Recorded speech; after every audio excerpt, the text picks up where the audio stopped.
moderator Lucy Brown, Associate Dean of Screen, London College of Communication. We have Claire Sharkey, founder at Sharkbit.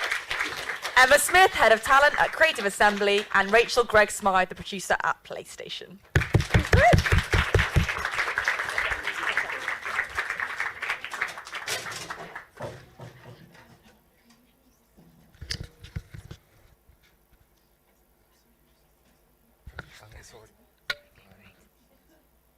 Thank you. Okay. Right.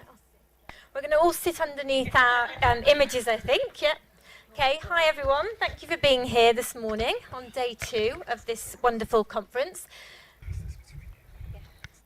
So, thank you to the Nerd Pirates for that wonderful introduction. So, I'm Lucy Brown, Associate Dean here at LCC for the Screen School, where we offer MAs and BAs in games design, as well as virtual reality as a master's, and also introducing that as a BA. So, this is obviously my side of things is all about kind of the education, but I'm also aware of the very much different routes that people might take into games.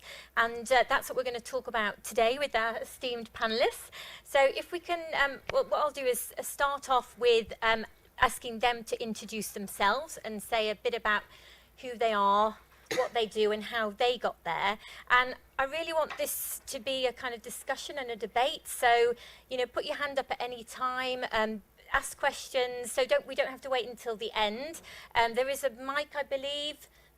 Yes, there's a lady here with a mic. So anytime you have a question, please just feel free to jump in so that we can have a discussion, and any questions that you're desperate to find out, we can get covered.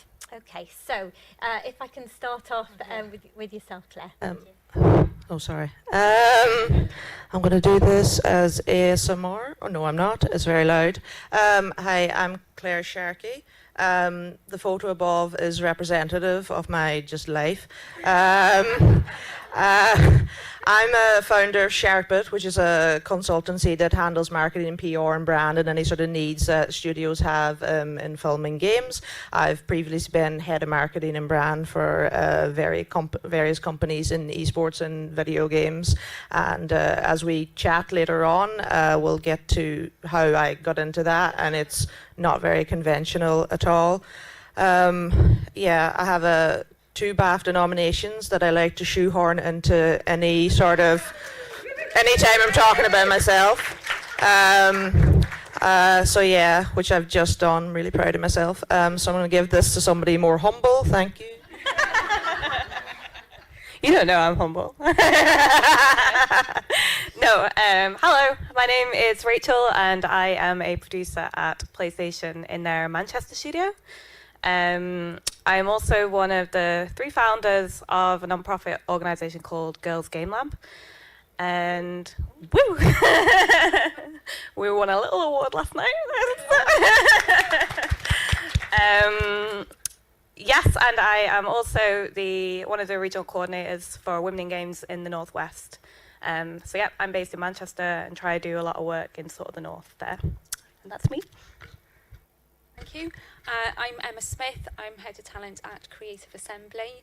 My route into games has been a little bit of a weird and wonderful one, from playing games in my home when I was a kid in the middle of nowhere in Wales, and only being able to see mountains and slag heaps, through to moving through my career and ended up being at Creative Assembly and being able to really make a difference, and they've given me the freedom to work with the Legacy Project, where I've been able to go into schools and help young girls and anybody in underrepresented areas to find their way into games, that be it from 4 to 5 years old, and trying to recognise how to break down some of those issues and work past their lack of confidence as teens, all the way through to people who are coming in and taking permanent roles at Creative Assembly. I don't have BAFTAs. I haven't won awards. I don't have BAFTAs. I have nominations. I have that word out. I'd like, to be fair, that's good as well. That's still amazing. Very round of applause. I won a singing competition in school when I was 12. That was all right. I can play the recorder and I finish an Iron Man. So, yeah, accolades all round. Thank you very much, ladies. And can you just talk a bit more about what education you had? Did you follow? I don't believe any of you've sort of done a conventional kind of games degree. So what education did you do, and how did you get your first break into the games industry? I will be passing this on. I went through the traditional route. My interest actually through GCSEs, A-levels, degree, I wanted to be Indiana Jones. So I was really interested in archaeology and also really interested in religion and the way that people interact with each other and the way that they think. And the way that we can all come together as a community. I was really fascinated by people's thought processes and how to bring some of that stuff together. I really love research and the academic side of it. And then I realised quite swiftly that it would mean me running around in fields of mud, not really doing much more than that. And it kind of put me off a bit. So I wanted to carry on just thinking about where that qualification would take me at the end of university, and whilst I was thinking about it, I ended up working in retail, selling health food supplements, because that makes a difference.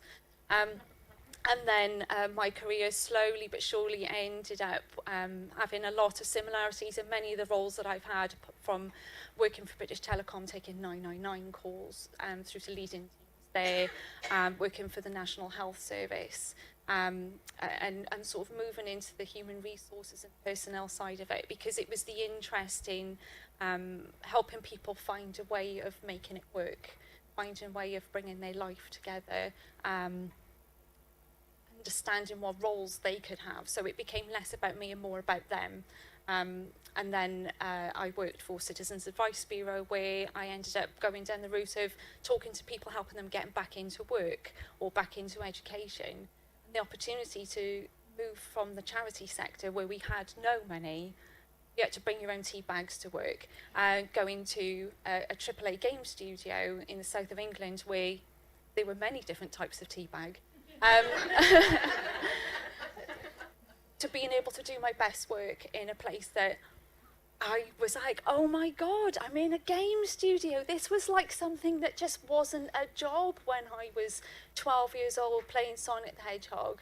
It wasn't something that my careers advisors even had anything to know about, or it wasn't something that girls did. I'm somewhere now that I feel like I'm utterly amongst people that are just as weird as me.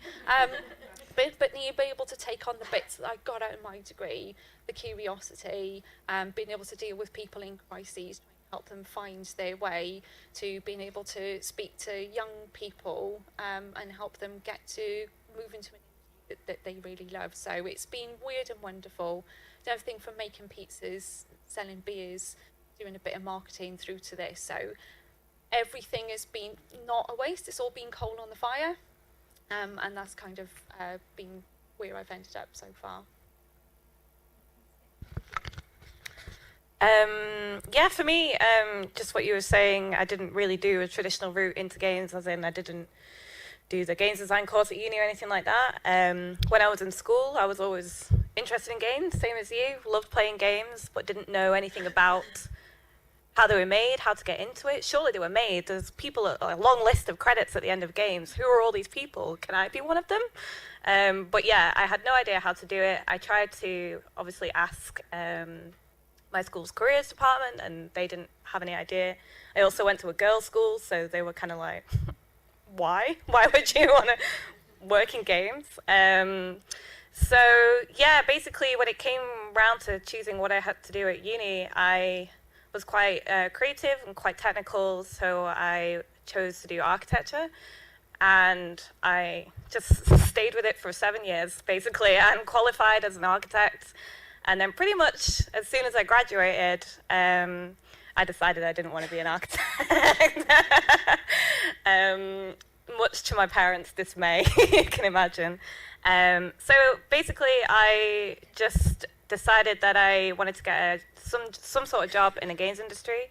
So I applied to Sony Liverpool as a tester there, and just started from the bottom really.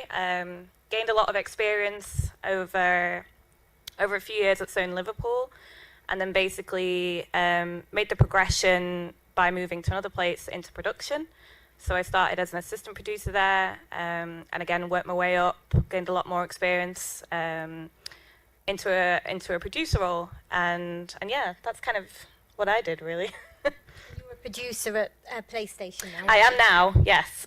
So as I say, I started as a tester at Sony Liverpool, and then I left to join a production role at a place called Britton Publishing. And then I worked at a few other places, Roll7 Games. I worked at a place called Cubic Motion, who does a lot of facial animation for games.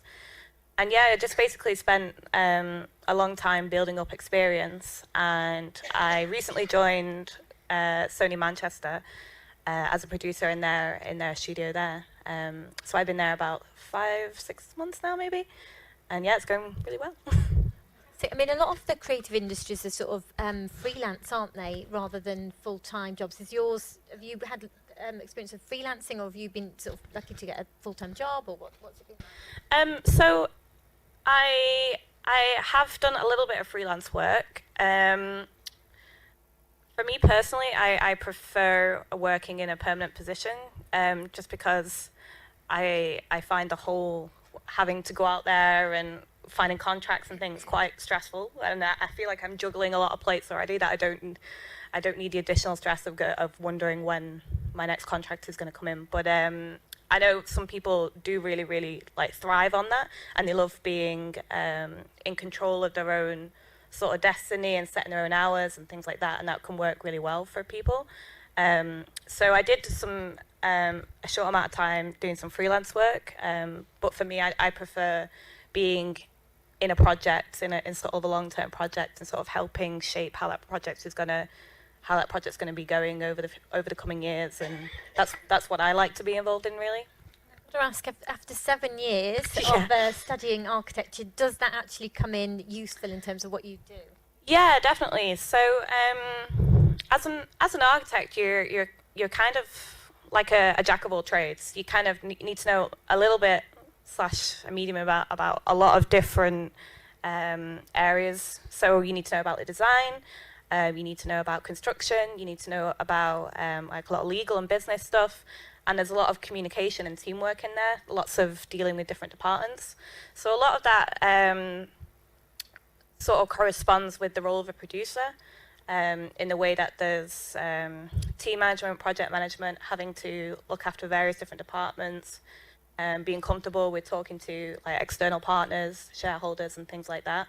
So there's definitely a lot of overlap there, which is a lot of the reason why I really enjoyed the architecture side and doing the degree. But I wanted to use those skills that I really enjoy in an area that I'm super passionate about, which was games for me, not particularly building a hospital or something, but I do like theme hospitals, so I don't so yeah. Thank you. My history is a bit of a mess that I tried to marry Kondo into like a career, and I didn't realize that we haven't actually talked about our individual histories, so I didn't realize that we have some things in common. So I grew up in Ireland, and then I snuck in here 10 years ago. So I also trained to be an architect. I wanted to build houses, or I wanted to be a detective, and then I was trying to figure out how to fuse both of them. So build houses, let murders happen, and then solve them, which I think would be a really good video game somebody should make. So yeah, I got a degree in engineering, and then I came over here to do architecture, and then life happened and there was a crash and everything, and then my connection to you is more on the depressing side, where I was on the dole, and the dole is just not a fun time at all. It's not great, depending on your situation, etc. So I had 2 degrees. I was trying very hard to get any sort of job. If you're on the dole, they make you do things like courses careers in that have no relevance to your life. I'm an SIA trained bodyguard and bouncer. I was put on a course to become a security guard with a bunch of ex-convicts. It was terrible, but like if you've got cash under the counter, I'll like bounce your event. Just call me. So yeah, I was trying to get jobs, and I was applying, and then I got a marketing job. So I got a marketing coordinator job for e-gaming, which is the less sleazy name for gambling. And I went in there and I thought I interviewed terribly. I did that thing that I think, if we're all very honest with ourselves, we all do, where we say we're proficient in Excel. I did all that. They gave me tests. I didn't know what was going on. And then I left and I'm like, well, I didn't get this job. And then I got a call and they told me, you're good with people. And I was like, And that's what we need, and everything else you can learn. So basically, I had no experience in marketing. That was my first job, and I learnt everything on the go. I think there's so many jobs you can do, and you can turn those skills into transferable skills that can work in another industry, like the video game industry. There's things that you have that aren't necessarily, practical, like Excel skills, that you can learn. There's so many things that you can learn, and especially in marketing.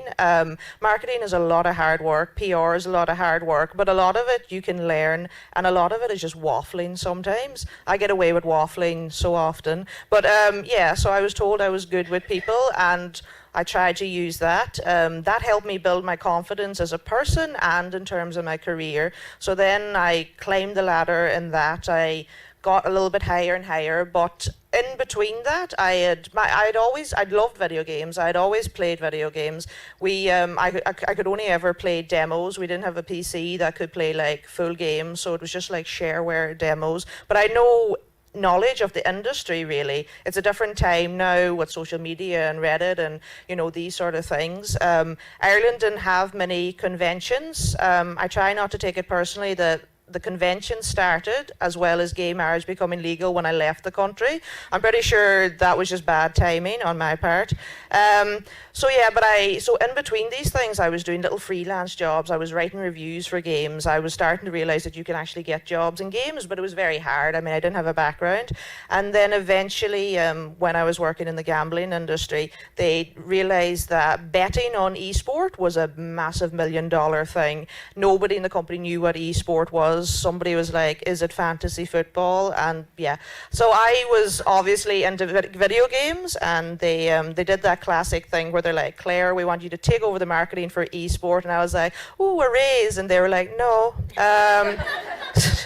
just do it, Claire. And I was like, okay, I gotta earn that bread somehow. So I did that, and then I was like, listen, I want to be full-time in jobs. I want to be full-time in games, because the more I'm learning, the more I'm into games, like from the business side, the more I want to do it. And then I got a job as a marketing manager for like a company that's a bit like Twitch. And the first week of being a marketing manager, again, Excel was still pretty low on my skill level. I just want to be honest. It has improved.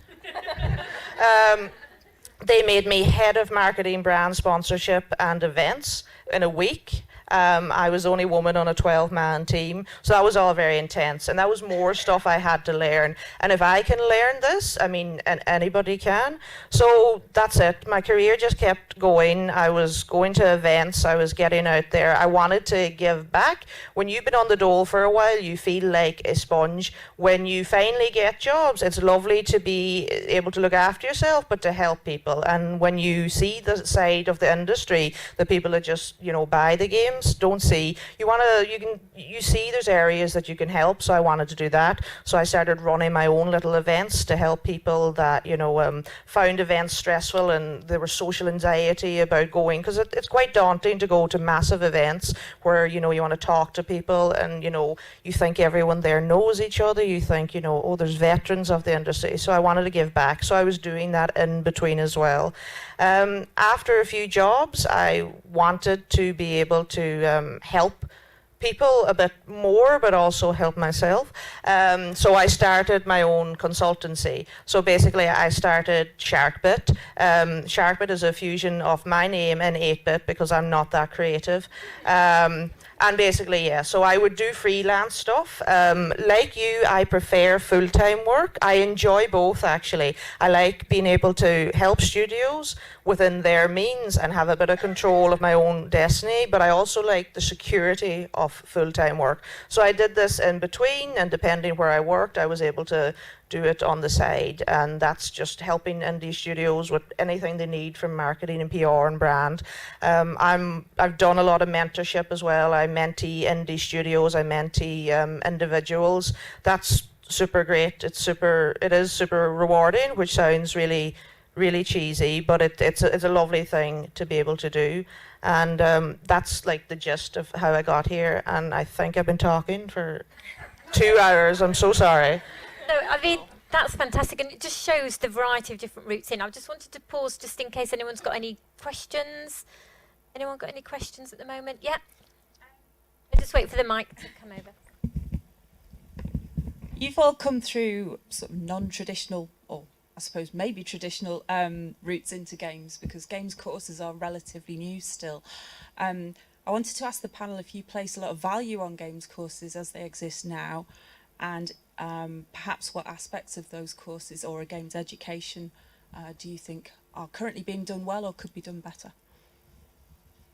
I'll pass it along because I think you might have better insight, but I don't think there's any games courses that really focus on the marketing and PR side, or how to help people who are on the dev side know how to juggle with that. Mainly when I meet people who they've done design courses, they've done all that, the thing they're lacking is marketing and PR understanding, but they still do a great job. But the point is that they want to make the game.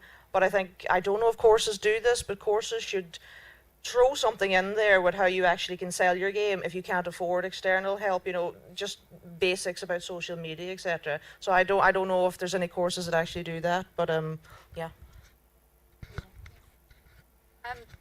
Yeah, I think that I can agree with a lot of points that Claire's raising with the courses. Something that I have noticed more so, particularly with the business courses and the MAs, is the PR and marketing side of it when they are speaking to students. Students that are expressing an interest in the games industry that they don't necessarily have the knowledge or experience to be able to coach the students at that point, and that's where they'll reach out to places like Creative Assembly and other studios, other big publishers, and ask for advice for that, which we're absolutely happy to give and to be able to support those students where they want it. So I think it's less about the content, it's about connections with industry that's important. There are some amazing games courses that are available. So Sharon at Newer, they're great, and they're students that are really hungry for that knowledge and information and their experience, and so are the course leaders as well. So as an industry, I think that we need to start having that blended approach and really working together as a combined unit rather than it being very singular. And I appreciate that can be really difficult perhaps for smaller studios to be able to do, but if they reach out and speak to organisations such as Women in Games on how to bridge those network connections, then those courses and the students are only going to thrive for the fact that they've been there and going through the academic route. It works for some people, it doesn't work for everybody, but what it will give you is the personal tenacity to know that you've gone through something and you've come out the other side of it with a qualification and you've worked hard to get there. Going through that process will help you in life, knowing that everything isn't going to be easy. Yes, you are going to have to work hard. Sometimes you might fail and you have to pick yourself back up again and go for it again. So there's huge amounts of value going through the academic as well. That's my perspective. Yeah, I mean, I would just completely echo that. Some of the experiences I've had with students have been really valuable, especially those students who are doing courses where they have placements or something. They have an integrated time in their course where they go and spend some time in a studio. And we found especially those, I found in my personal experience that the students doing that are become completely invaluable to us because they're obviously so eager and keen to learn. They're bringing all the fresh ideas to us, but at the same time, they're being taught in a practical sense. They're learning on the job. They're learning how things work, how processes happen, how the game is made, and how things are structured. But it is a two-way street. It's all very well saying to universities, sort out placements, but but obviously there needs to be work from game studios themselves to encourage that and to try and make that a sort of two-way dialogue. So I think if we can encourage more industry experience during the study time or immediately after, I think that would be a lot more valuable. And that's my thoughts on it. Yes, go.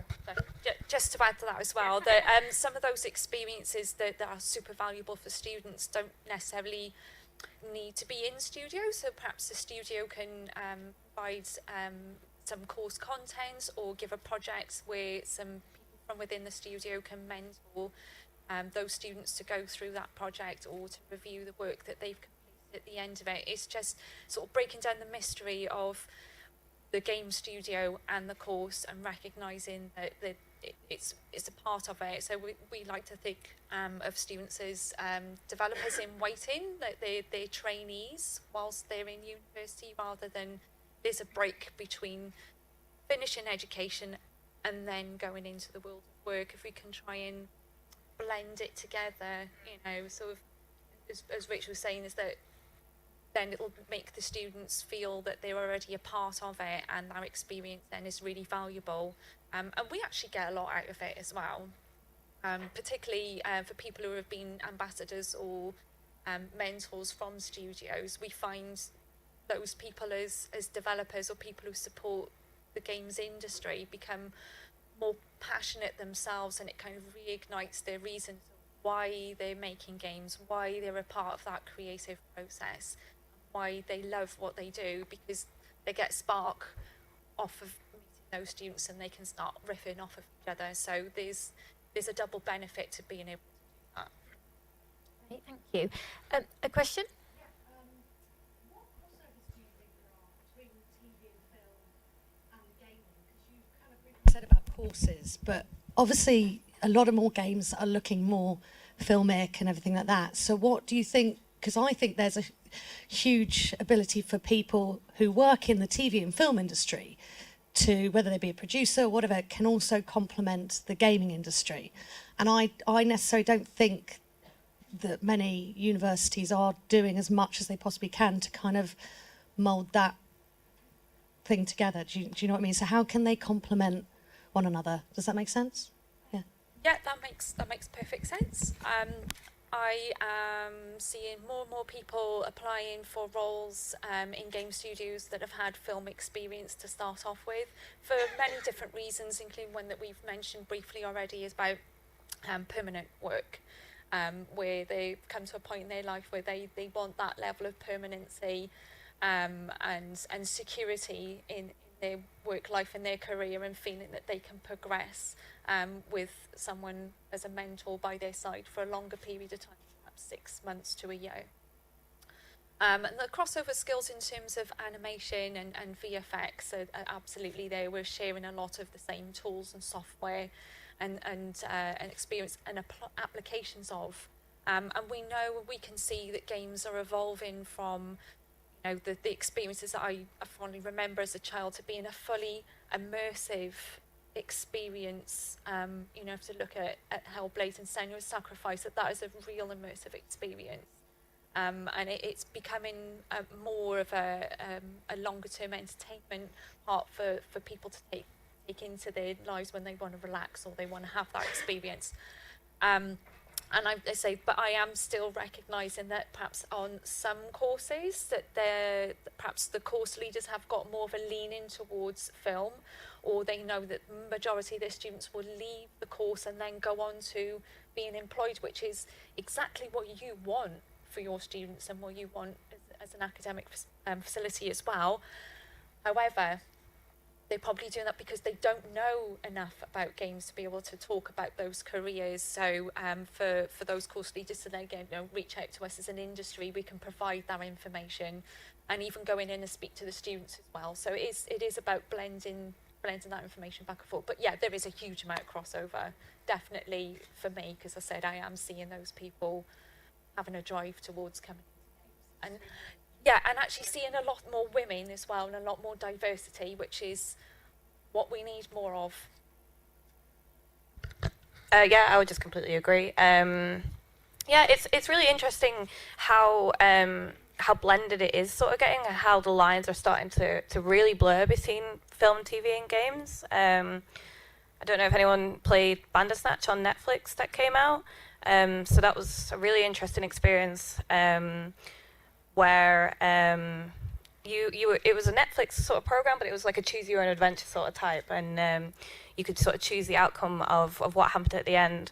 And there's a lot of games that are kind of using the traditional media of film or of capturing performance, but in a more interactive way. So obviously we have Bandersnatch, and then I think Netflix are doing some more, I think they did a Minecraft story mode as well. So a lot of interactive experiences, that big sort of TV or streaming services are now thinking about how can we make this more interactive with our audience. A couple of games came out recently that are very similar in the style of sort of TV and video. There was a game that came out on PlayStation recently called Erica, which is like an interactive short film experience. Again, where you can sort of choose and shape the character and how she sort of evolves. Another game came out recently called Telling Lies by Sam Barlow, which is again it's interacting with videos and searching. So really the lines are really, really starting to blur a lot now. People are starting, or at least a bigger audience is starting to realize that games doesn't necessarily mean sitting in front of a PC and booting up Steam. A game can just be an experience that you interact with, or you share with your family or your friends or your partner, something that you can experience and feel involved in, and just have a little bit of a different experience with them. So The Walking Dead, Walking Dead, when we came to the end of that, and I'm not going to put any massive spoilers out, but I was like properly weeping, and I can't believe this is over. I'm so bereft. So it came through, it's like, are you okay? No. I need a drink. And they said, but these aren't real people. You don't understand. Clementine is a real person to me. So that sort of emotional connection that you would get from watching a film and following that story, to now we're seeing much more of that with games. And it's interesting for people to feel that they can be a part of an experience that lasts more than 90 minutes. That they can keep on dipping in and out of it and making it something really special. No, absolutely. No, it's a good point. So yeah, all I wanted to say with that is there's a lot of roles that traditionally you might understand in TV and film that are more and more can be applied to games now, especially as we sort of evolve into these more interactive experiences that sort of blur those lines. The only thing I'll add is, from a educational side, I mean, glorified builder working in games, so obviously anybody that studies film or anything at all related to that, the course is transferable, course is interconnected, there should be more melding of it. From a business and marketing point of view, as we've already said, there's so much overlap between games and film and TV and everything.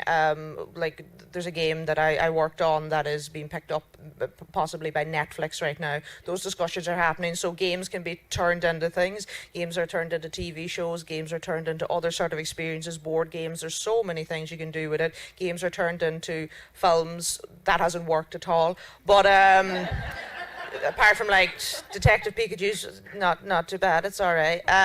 It's pretty good. So it's all sort of weaved in together. So from a business side, if you're that also opens up more routes as well for people. So you could just be, listen, my focus is I want to do marketing and PR in video games and indie games, but it's good to keep your horizons open, because as I say, one of the games that I worked on was an indie game, and it was looking to be, so there's so many things. There's so many things happening, and then you look at esports, which is a whole different thing. But I mean, esports is essentially competitive video gaming that has now got its teams. It is a $1 billion making industry, and now it features in films. It gets sponsored by films nobody's seeing, but it's still on big billboards. You've got Asda, and you've got little chains. You've got Coca-Cola. You've got Audi. All these people sponsoring it. There's money there, and there's so many interloping elements to games in general. So yeah, it's a big mess, a good mess. Yeah. So. Great, thank you. Is there a Just following on from sort of, we were talking about education and roots in, have any of you seen successful sort of utilisation of the apprenticeship levy and apprentices being used within studios?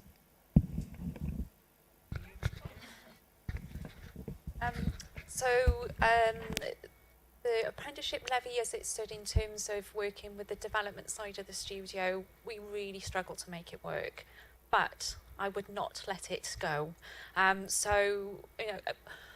Something that perhaps we haven't talked a huge amount of is that there are lots of other areas within games that that the apprenticeship levy could have worked for us. So I turned my sights to our IT department, who support the studio as a whole. Without the tech, they couldn't actually make the game. So our IT department are really important to us. And we wanted to give someone an opportunity to join our team and try and work out which area they wanted to go into. So yeah, we've done that with one of our IT apprentices. He's just about to finish.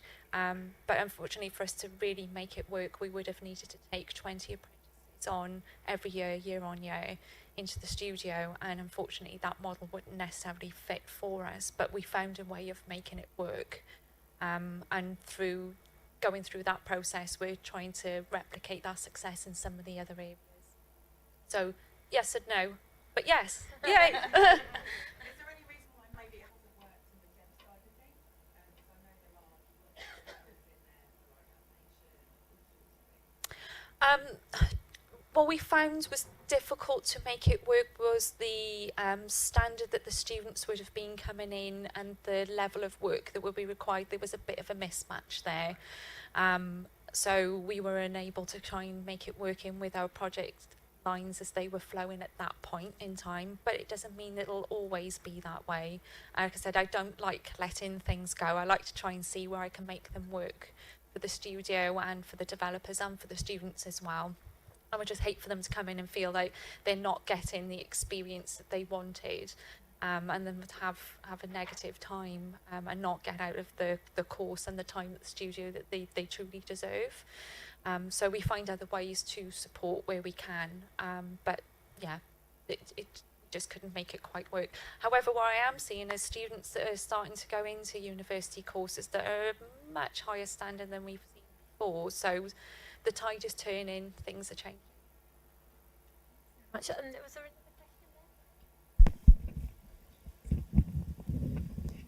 there? Thanks. So I know that Rachel, you were saying you worked in both Liverpool and Manchester. I guess this is a general question, but have you noticed in any of your times in the games industry or like applying, because I know a lot of you sound not London based, would you say the industry is kind of moving towards London in the UK, or are you seeing like more of a shift out, especially up into Manchester and up into other areas of the UK as well? Yeah, it's tricky. I would say that there is definitely a more collective and conscious effort to have more games industry stuff outside of London. People are becoming more aware that it is very London-centric, and here we are today. And they're more actively trying to do things in the north or in Ireland, Scotland as well. And trying to sort of encourage more creative hubs outside of London. It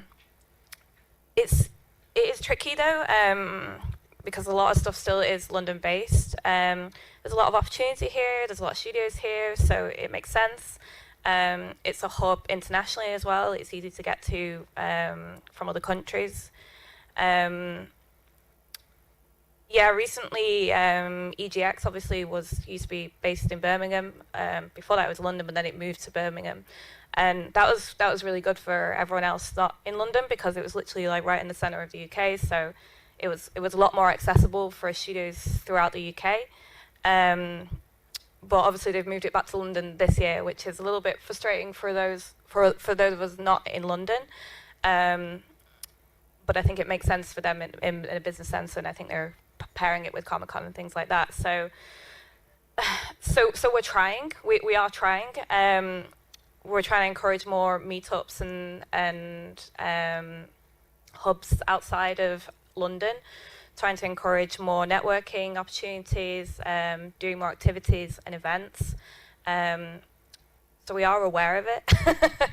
And yeah, for me personally, it's something I feel really strongly about, because I'm from Manchester, and I grew up there, and I found the opportunities at the time when I was looking to get in the industry a little bit limited. So that's why I started working in Liverpool, because at the time there were more opportunities in Liverpool, because Sony Liverpool was based there, and there's a lot of studios that have sprung up outside of Liverpool and the Sony hub around there. So at the time there were a few more places to go in Liverpool, which the commute was a nightmare. It was so bad. But Manchester has had a really, really good resurgence of studios recently. There's some really cool indie studios that are based in Manchester now. There's a lot more active community and networking that happens in Manchester. There's indie drinks that's happened every month. There's a large game jam that's held every year called Jamchester. And a lot of people come and do that as well. And obviously, Sony Manchester have opened up there now as well, which is great. So yeah, it is improving. It is something that I'm trying to work for as well, to get more stuff in the north, not just in the north, but also Scotland. Edinburgh has had a lot of new studios start up there recently. I don't know much about Ireland. I don't know if you know anything what's happening there. In the past 10 years or so, Ireland has definitely improved. I mean, there's big studios there. There's EA, there's Blizzard, there's BioWare. They have studios there, and it's it's not just because of the tax evasion. But the indie scene has definitely improved a lot as well. So I'm from the Republic, but I know that Northern Ireland has definitely had a massive increase in studios, and they do a lot of things for networking, etc. London is the hub. London is the capital. Everything is centered here, but in the past 5 years or so, as you said, other places have just expanded more and more, and it's not just little studios, it's little studios that have grown within there. It's people putting investments in there, and it should happen. And to facilitate that as well, I think from a job perspective, working from home and remote job is so important, because people have lives, people have dependencies, people can't just uproot that easily. Brighton is littered with great gaming studios.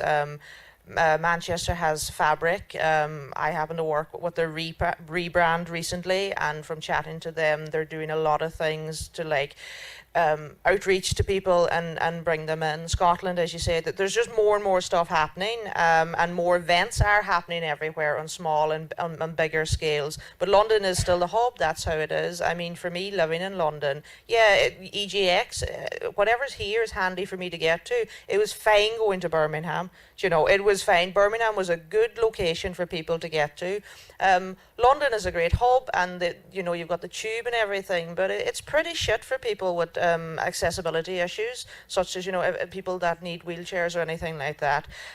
So I think that's something that when we're doing large scale events, I'm sure it's in the minds of people, but I wish people would think about the actual area that venues are in, because London is a nightmare to get around when you're able-bodied, let alone when you have things like that. I mean, the tube is this is a whole different conversation. I'm just pissed off at how the tube has terrible access for people with disabilities, etc. But yeah, London is the hub. Ireland is growing. I'm from like a small little village where everyone speaks Irish, and most of them are either dead or on the way out. And about an hour from that village, there is a gaming indie studio that I just came across, and to me that's amazing, because there was nothing like that when I was growing up. I didn't have anyone to play video games with. You know, my outreach to games was like picking up Games Master, rest in peace, and stuff like that. So yeah, London is a hub. It's going to always be the hub, but other places are growing, and there should be thoughts from the business side and from the education side and from the event side of how to make things more accessible, because, you know, this country has trains, so, you know, make use of it. So, yeah. Anyone else with a question? Yeah, there's the back, I saw you.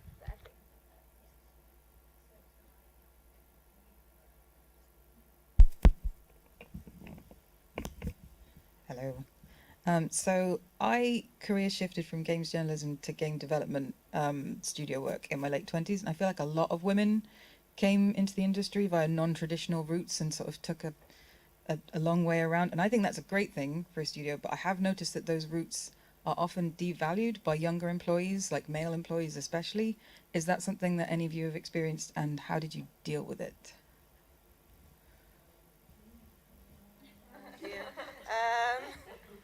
Well, first of all, this is an industry where really age should have no relevance at all. I'm 31, and like I say, it took me a while to get rooted, and it would be my late 20s where I could say I had a career and it was stable. So yeah, this isn't helping your answer at all. God, I don't know. I mean, I've worked in offices where I am the only woman in the office, and I would like to think that I was hired because of my skill and my charm. But I don't know if it was just to tick a box or whatever. I think things have definitely improved. As Marie said earlier, there is a great business value to having more diversity in your team. It's more insight. It's obviously good PR, etc. For me personally, I haven't encountered that yet. I've encountered where I've been in the workplace and been overridden or overstepped by people who happen to be males. When you're the only woman, it stands out. But in terms of getting the job, I don't know. It's very hard to tell from my point of view. So yeah, that was useless. That was absolutely useless. Son almighty. Words. Okay, so answer to your question is yes, I have had experiences where perhaps my age has been against me, not necessarily in games, but in another sector where I was brought in to lead a team. And the team that I was leading, where the next youngest person to me was 22 years older. I was very popular, not.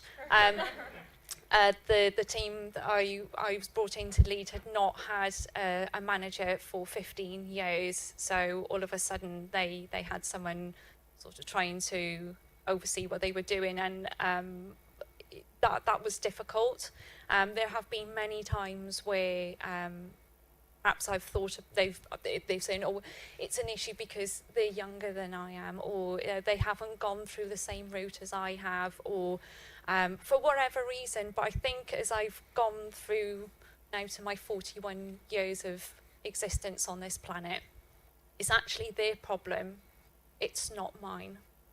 It's something that they need to work through, and it's something they need to own. So that confidence that you have in you and your skills and what you bring to it, you hang on to it. I would not give somebody else the satisfaction of eroding the path and the successes that I've got to where I am now. Absolutely their problem. And what would be really great to see more of is where your friends, colleagues and peers, if they recognise some of those poor behaviours, that they go, hang on a minute, you know, that's not cool. Don't say things like that. So it's about hanging on to you and your confidence in who you are and what you bring, but also having allies to your left and your right, knowing that they're there supporting you as well.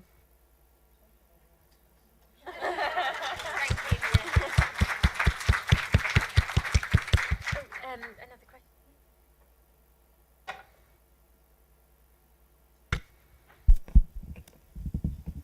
You mentioned how developers could provide more course content for universities. I just wondering if you have any examples of like what kind of form that would take. Would it be like giving out talks or papers, or what kind of things would be useful for developers to give out to universities? All of the stuff, all of the everything. It could be anything from sitting down with a course leader and asking them if there's a particular module that you can provide some guidance on the kind of work they would expect the students to put out and what standard they would look at, through to sitting down with a course leader way in advance of the course going out and looking at the learning outcomes towards the end of the course. It might be remote mentorship for a set period of time, going in, providing talks, masterclasses, something that we've tried to do at Creative Assembly, where we recognise that, you know, we can't be everywhere all the time, is that we get asked questions, similar questions a lot, and that's why we created the Creative Chronicles series and put it up on our website. So it's easy, bite-sized chunks of information to find out about art within games, or production within games, or even artificial intelligence. We've broken it down in lots of different areas, and we point the education providers to those so that they can pass that information on to their students with links on to other areas and other resources. So it doesn't necessarily mean you need to go in with both feet and be personally present, but just providing information and content and pathway finding to areas of really great information is a start. So yeah, everybody can do a little bit of something. You just need to find the best way that works between the course and what you're able to offer as a studio or as an individual.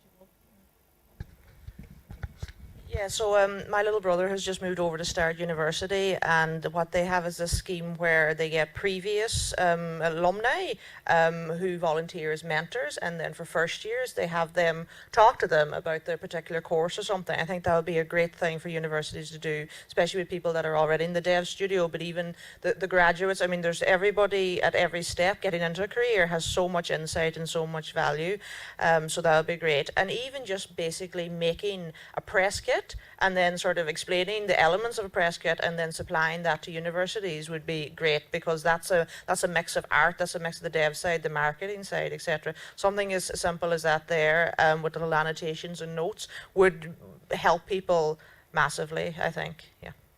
Thank you. Oh, actually, sorry, I know that lady's had her hand up. Go there and then we'll come to you.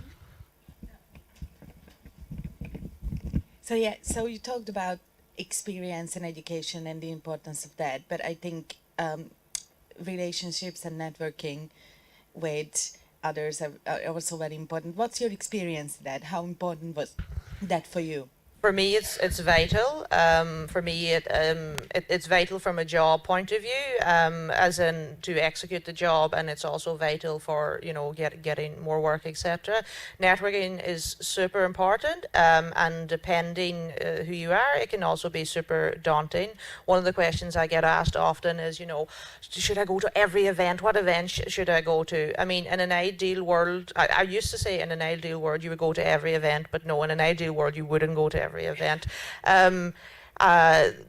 I think you do need to get out there a bit more. It can be daunting, but like I say, there's so many events now where people are being a lot more conscious about the fact that it is difficult to get in and mingle and network and do all that there. So there's definitely like a host of events that you can go to build up your confidence, and then, you know, there's different scales. It's good to get out there. If you're not somebody that finds going to events is something you want to do or is fruitful, everyone now has a social media presence. Everybody has portfolios. There's ways of interacting like that. There's forums, I'm assuming, you know, hopefully at universities there's groups and everything. And then these sort of events, this is a form of networking as well. If there's anybody here that's, you know, on a course, etc., you're chatting, you can chat to people afterwards and before. Networking is very important. online you can stand out because of what you say or what you produce, etc. And then in person you stand out a bit more because you've had an interaction with somebody. It adds a bit of memorability because that they remember a personality assigned with it. So networking is super important, but you can do it from the comfort of your own home, online, etc. And one thing I think that's very important for everyone is when you're networking, whether you're looking for a job or you're doing it for business purposes, you are representing your own brand. You are a brand.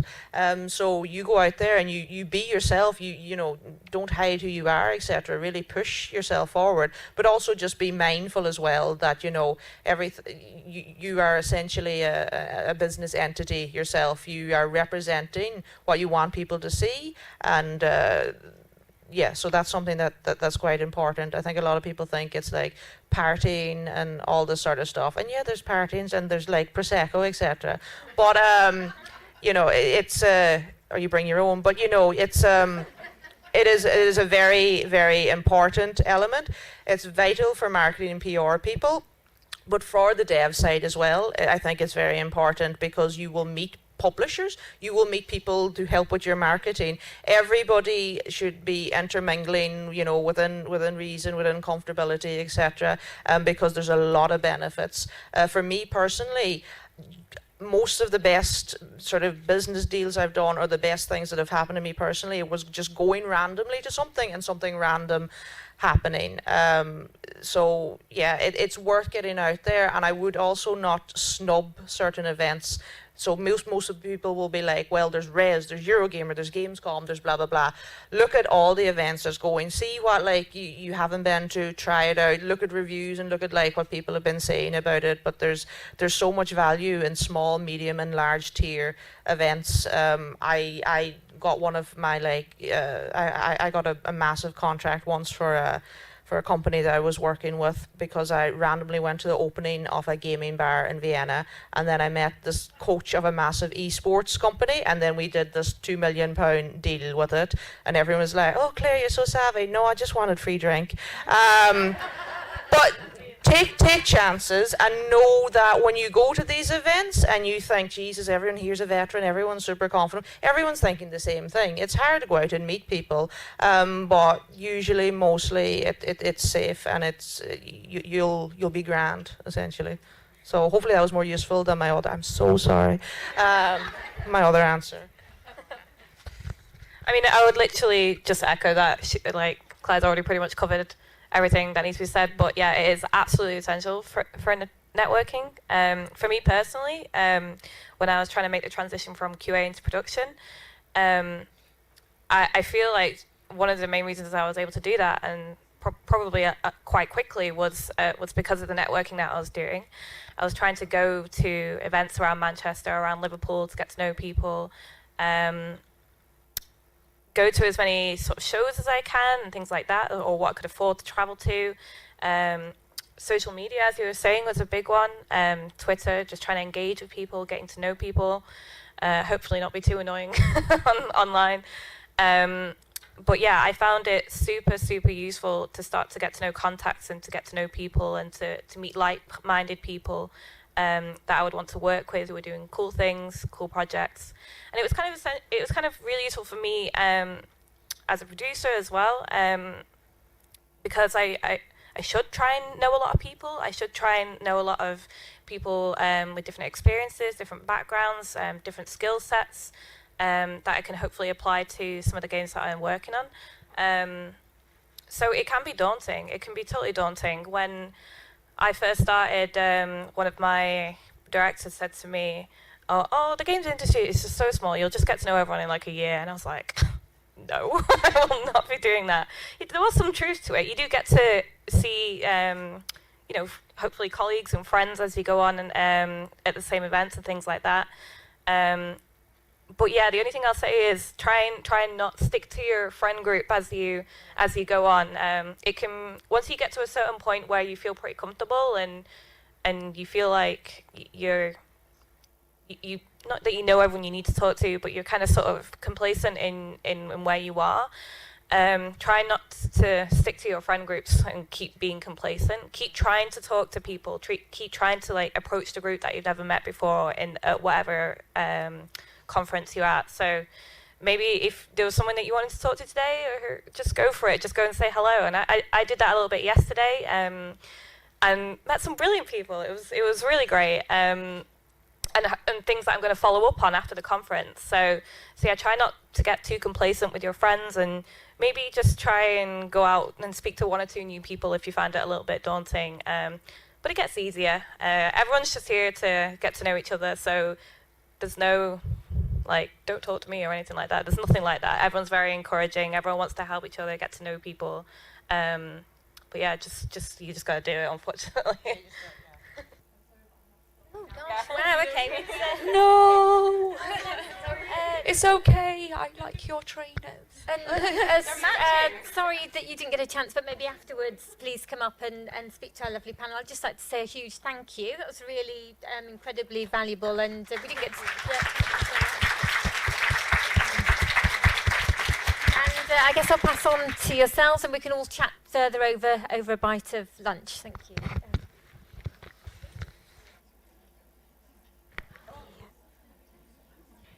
Thank you so much, ladies. That was an absolutely spectacular panel. So we're just going to give everybody